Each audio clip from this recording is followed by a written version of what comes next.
네, 안녕하세요. 주식은 역시 기리기리스의 기리십니다. 안녕하세요, 여러분들. 자, 바로 내용으로 들어가도록 하겠습니다. 같이 공부하시죠. 렛츠 기릿.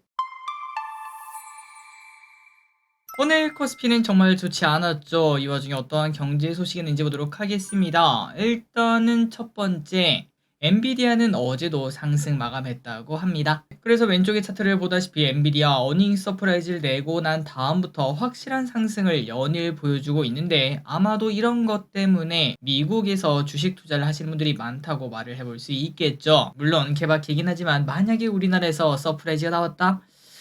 그때는 이제 매도 타이밍이다, 요런 얘기가 있는 반면 엔비디아는 확실한 모습을 나타내고 있습니다. 물론 이 와중에 호재도 있었다고 합니다. 일론 머스크의 AI 기업이죠. 요 스타트업이 약 2만 개의 엔비디아의 AI 칩을 사용할 것이다, 이러한 기대감이 나오며 엔비디아 주가가 급등을 했다고 하고요. 다만 이 와중에 미국 증시 전반적으로는 나쁜 흐름을 나타냈는데, 그 이유는 국채금리가 다시 올라가는 모습이 나타나고 있으며 미국 소비자 신뢰 지수가 또 좋게 나타나며, 야, 금리 인하는 무슨, 금리 인상에도 이상하지 않다, 이러한 심리가 반영되었다고 합니다. 다음입니다. 캐시우드 이야기 오랜만에 보도록 하겠습니다. 오랜만에 등장하는 캐시우드. 한때 이제 캐시우드가 많이 핫했을 때는 1일 1 캐시우드를 우리가 했었죠. 그런데 요즘에는 거의 이 이름을 볼 수가 없는데 오랜만에 오늘 돌아온 것 같습니다. 그렇다면 무슨 내용이 있는가? 바로 캐시우드가 오픈 AI에 이어 방금 전에 나왔던 그 스타트업이죠. 일론 머스크의 xAI에도 투자한다는 소식이 나왔습니다. 향후 10년 내 AI 파운데이션 시장 규모가 엄청나게 커질 것으로 보고 베팅한다고 하네요. 그래서 우리가 이제 AI라는 단어를 봤을 때 이제는 뭔가 너무 사골 국물 아니냐, 이런 얘기를 해볼 수 있겠지만, 그런데 AI는 확실히 다른 것 같습니다. 과거에 우리가 인터넷이 처음 나왔을 때 그때 분위기가 지금처럼 이랬겠죠. 그때처럼 아마 최소한 몇 년 이상은 주식시장에 남아 우리를 흥분시키게 만드는 단어가 될 것 같습니다. 다음입니다. 애플에서 좋은 이야기가 나왔습니다. 애플 아이폰 판매량이 증가. 중국 내에서 아이폰 판매량이 다시 증가했다고 합니다. 작년에 얼마나 안 좋았던 걸까요? 4월에 중국 내 판매량이 52%나 회복되었다는 소식. 물론 그 중심에는 적극적인 가격 인하 정책이 있었다고 합니다. 그래서 어제 애플은 장중에 2%까지 상승하는 모습을 잠시 보여주기도 했었다고 하네요. 그래서 일단은 호재는 맞긴 맞습니다. 그런데 앞으로 생각을 해볼 것은, 분명 작년 초에도 테슬라가 가격 인하 정책을 하면서 제일 처음에는 판매량 증가가 분명히 있었죠. 하지만 결국은 시간이 지나면서 그 할인 정책의 힘도 떨어지며 매출액과 영업이익이 둘 다 떨어지는 걸 우리가 결국 확인할 수 있었는데, 과연 앞으로 애플은 그것을 극복할 수 있을지 볼 필요가 있고, 아마도 애플 이번에 새로운 스마트폰을 꺼내지 않겠습니까? 온디바이스 AI가 들어가 있는 그러한 아이폰이다 보니까 이 부분을 이걸로 타개할 수 있을지 한번 보도록 하겠습니다. 그리고 이러한 소식이 나오자 오늘 애플 관련주, 장이 안 좋은데도 애플 관련주와 온디바이스 AI 관련주가 좋은 모습을 나타냈네요. 다음입니다. 카시카리 총재야, 입 좀 닫아줄래? 어제 미국에서는 카시카리 미니애폴리스 여는 총재가 어느 곳도 배제할 수 없어요. 금리 인상 가능성을 완전히 배제하지는 않았어요. 확률은 낮지만 검토는 해야 됩니다. 이러한 뉘앙스를 밝혔다고 합니다. 이런 상황에서 어제 미국 금리 또다시 올라가다 보니까 또다시 고무줄처럼 페드 와치는 9월 동결 가능성을 55%로 다시 보고 있다고 합니다. 얼마 전만 하더라도 무조건이 난다, 이러한 시각이 많았었는데 또다시 한 번에 바뀐 걸 볼 수 있어서 결국 우리가 이러한 예측은 조금은 무의미하구나, 시간이 지나봐야 알 수 있겠구나 라는 얘기를 해볼 수 있겠습니다. 다음입니다. 전력망 관련주의 좋은 소식은 나왔으나 어제 미국에서는 노후화된 전력망을 현대화하겠다는 이야기를 꺼냈습니다. 무려 백악관에서 관련 내용을 발표를 했는데요. 지금 현재 미국은 전기차, AI 데이터 센터 등으로 인해 전력 수요가 빠르게 상승하고 있습니다. 그러나 이를 대비하기 위해서 풍력, 태양광 등 그런 것들을 지으면서 대비를 하고 있긴 하지만, 그런 것들도 당연히 부족한데 더 부족한 거는 바로 송배전망, 요게 진짜로 부족하다고 해요. 그래서 앞으로 전력망 관련 소식은 계속 이어질 것으로 보이며, 다만 오늘 이런 소식이 있었는데도 불구하고 전력, 에너지 관련주는 하락하는 모습을 나타냈습니다. 장이 안 좋아서 그런 건지 아니면은 오를 만큼 올라서 이제는 조정이 시작인지 한번 볼 필요가 있겠습니다. 다음입니다. UAE 정상회담 끝. 오늘 UAE랑 정상회담이 있었죠. 양국은 포괄적 경제 동반자 협정을 체결을 했다고 합니다. 참고로 아랍 국가와의 협정 체결은 이번이 처음이라고 하니까 의미는 분명 있어 보이네요. 그리고 이번 회담에서는 에너지, 원자력, 첨단 기술, 국방 등 다양한 주제로 이야기가 나왔는데요.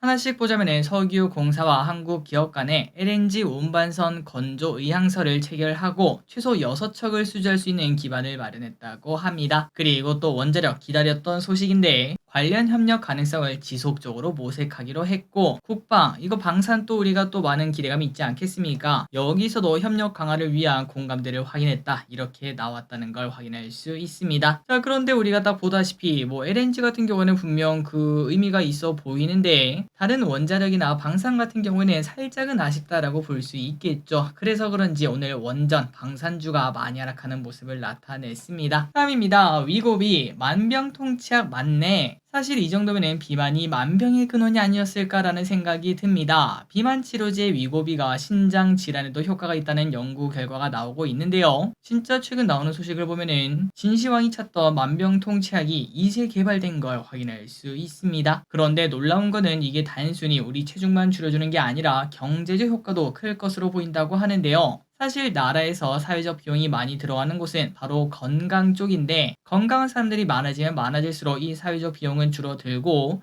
결국은 GDP가 늘어나는 효과를 볼 수 있다고 합니다. 그래서 골드만삭스가 전망하기로는 2028년까지 미국인 6천만 명이 이 비만 치료제를 복용하게 되면은 GDP가 1% 늘어날 것으로 예상을 한다고 하니까 진짜 대박이라고 말할 수 있겠네요. 다음입니다. 오랜만에 유가 관련 이야기를 보도록 하겠습니다. 자, 유가가 어제 3% 정도 상승하는 모습을 보여줬습니다. 그 이유가 뭔가? 바로 오펙 플러스가 곧 열리는데 여기서 감산을 이어갈 전망이 나왔다고 하네요. 참고로 오펙 플러스는 다음 달 2일, 그러니까 이번 주에 열리는 걸 확인할 수 있습니다.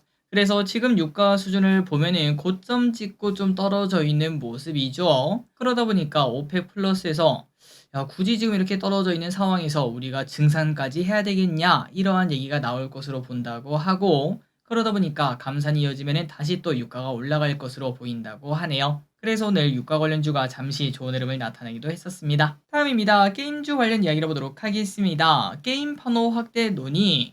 게임주에도 드디어 빛이 들어오는 걸까요? 문체부에서 7월에 중국 정부와 게임 판호 발급에 대한 이야기를 한다고 합니다. 정말 사드가 몇 년 전인가요? 거의 한 10년 전인데 그때 있었던 그 사건이 여전히 그 여진이 이어지고 있다는 게 놀랍다고 말할 수 있겠죠. 이번에는 좀 잘 되어서 한한령이라는 단어를 좀 뒤로 보냈으면 좋겠습니다. 그리고 오늘 펄어비스의 게임 검은 사막은 텐센트가 맡아서 중국 서비스를 시작할 수 있다, 이러한 얘기가 나오며 장중 상승하는 모습을 나타냈다고 하네요. 왼쪽에 보다시피 차트가 나쁘지 않은 모습을 확인할 수 있습니다. 다음입니다. 넷마블 또 보도록 할까요? 넷마블이 나 혼자만 레벨업을 출시하고 인기를 끌었었죠. 출시 당일 1일 사용자 수는 75만 명을 기록했고 일주일이 지난 후에도 46만 명을 기록하며 견조한 모습을 나타냈습니다. 그래서 현대차증권은 나 혼자만 레벨업이 2분기에 최소 2천억의 매출을 거둘 것으로 추정하고 있는데, 이를 반영하면 넷마블의 2분기 매출은 약 8천억, 영업이익은 510억을 기록할 것으로 보인다고 합니다.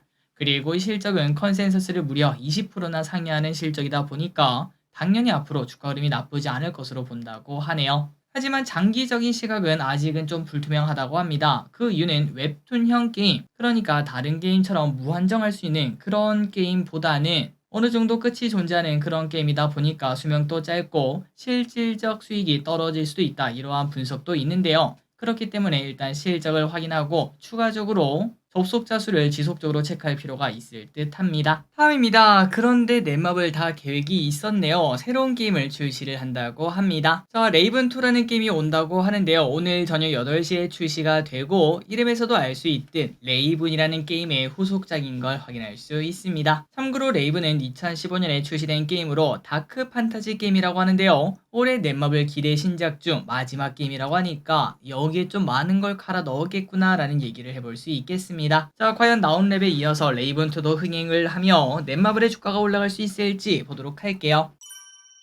다음입니다. 삼양식품 여전히 좋다. 자, 개인적으로 동의합니다. 음식료가 내수에서 그치는 게 아니라 전 세계가 무대로 변하고 있는 국면이라고 생각이 되는 요즘, 삼양식품의 어닝 서프라이즈가 단 한 번에 끝나지는 않겠죠. 그래서 하나증권이 봤을 때도 여전히 상승 여력이 존재한다며 목표가 62만 원을 유지했다고 합니다. 지금보다 10% 20%더 오를 수 있다는 거겠죠. 그리고 단기 상승 여력이 분명 강하다며 곧 618 중국 쇼핑제도 관심을 가질 필요가 있다고 합니다. 또한 다른 기업도 마찬가지겠죠. 개인적으로 빙그레, 제일제당, 그다음에 농심 등도 같이 볼 필요가 있다고 생각합니다. 참고로 빙그레는 단지 우유가 잘 나가고 제일제당은 당연히 비비고 마지막으로 농심은 라면이 잘 나간다고 하죠.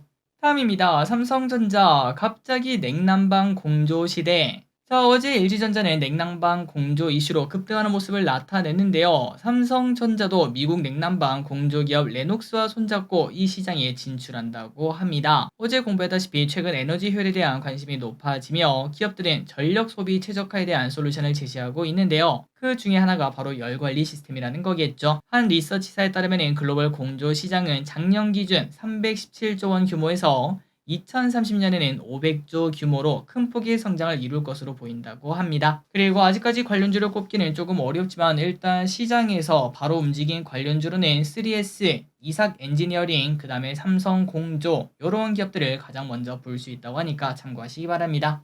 다음입니다. 현대차 목표가 34만 5천원.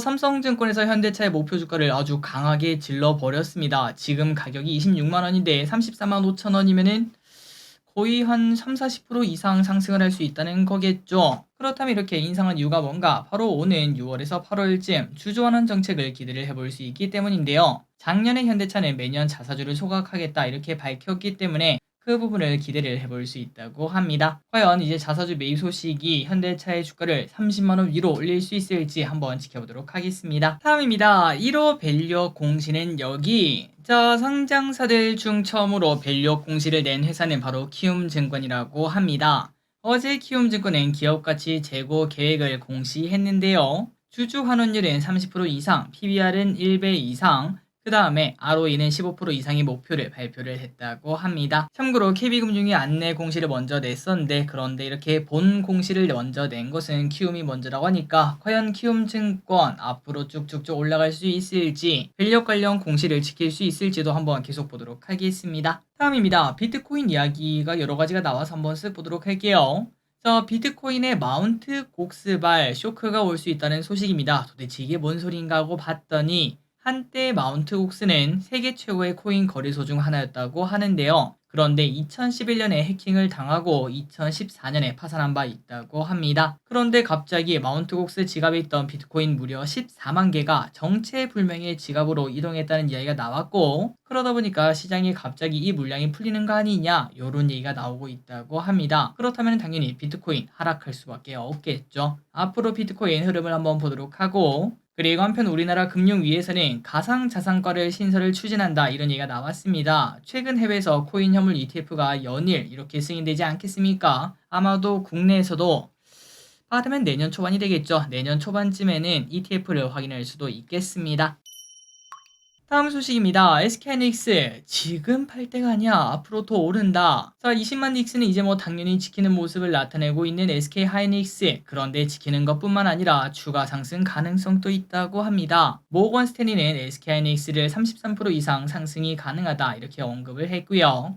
엔비디아발 AI 특수에 따른 수혜주라고 합니다. 그렇다면 이제 그 옆에 있는 삼성전자는 물어볼 수밖에 없겠죠. 그래서 한번 물어봤더니 모건 스탠리는 삼성전자는 추천 목록에 넣지 않았다고 하니까 많이 아쉽다. 하이닉스가 역시 답이었다. 이런 얘기를 아직까지는 할 수 있을 듯 합니다. 그런데 이 와중에 삼성전자 오늘 3%나 하락하고 있습니다. 그 이유가 뭔가 봤더니 바로 삼성전자가 사상 처음으로 파업을 시작할 것으로 보인다고 합니다. 그렇다면 파업의 이유가 뭘까요? 돈 이야기를 빼놓을 순 없을 것 같은데요. 노조 측은 공정하고 투명한 임금제도 개선을 요구하고 있다고 합니다. 참고로 SK하이닉스, LG 등은 영업이익을 기준으로 성과금을 주고 있는데 삼성전자는 아니라서 이 부분에 대해서 불만이 나온다고 하네요. 그래서 삼전 노조에서는 6월 7일에 단체 연차를 쓸 것으로 보인다고 하는데 과연 극적으로 타결되는 그런 모습이 나타날지 그리고 삼전의 주가 제발 좀 올라가 줄지 볼 필요가 있겠습니다. 오늘의 공부 여기까지 끝났습니다. 오늘도 이렇게 같이 공부해주셔서 진심으로 감사합니다. 오늘 장이 진짜 메롱이었는데 진짜 고생 많으셨고요. 내일은 뜨겁길 바랍니다. 지금까지 길이셨습니다. 빠이요.